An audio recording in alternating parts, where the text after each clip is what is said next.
Celebrate Josh's life. I'm Jonathan Levy. I have the privilege of having the lab in office. The thing I want to say, we're going to spend the whole day poking fun at and honoring and remembering Josh. But the first thing I'd like to say is that this event was a group effort, and the first thing I'd like to do is really acknowledge a bunch of people who put a lot of time and love into doing this. And I'm going to appreciate them again later. So these are mainly people from his lab: Xiaoyin Zhu, Jacob Garnier, Andre Washington, Ashmeet Sidhu, Mark Harwood, Karen Sheng, Afshin Khan, Annabelle Blangero, David Saffer. In particular, I want to thank the extraordinary efforts of Carolina Amoruso and Christine Flasco. You don't know. These are friends of Josh, right? This is meant for him. I'll just leave it like that. I also want to thank the people who have helped us with support for this. The RCMI grant to City College, the Dean of Science, and the CUNY Vice Chancellor for Research, Gillian Small. We're very grateful for their help, so thank you very much. And we can thank the food people later and see if you like it.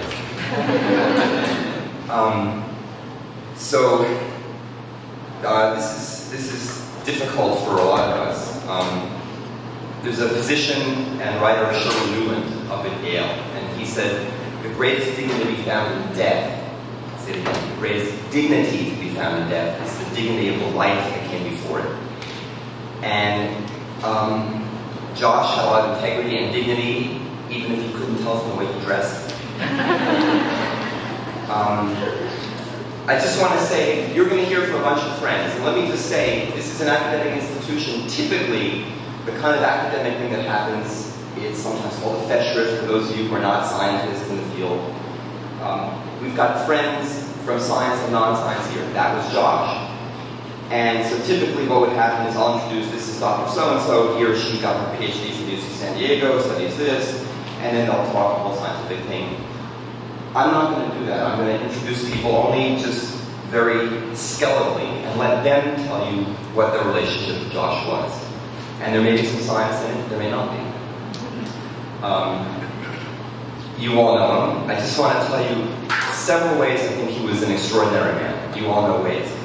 One is he was the most intellectual animal I have ever met. He was interested in everything. He was himself very interesting. He studied how the eyes grow, how people and animals move their eyes, how they attend to objects. But he was fascinated in how scrub jays hide things and know not to hide them if you catch them looking at them.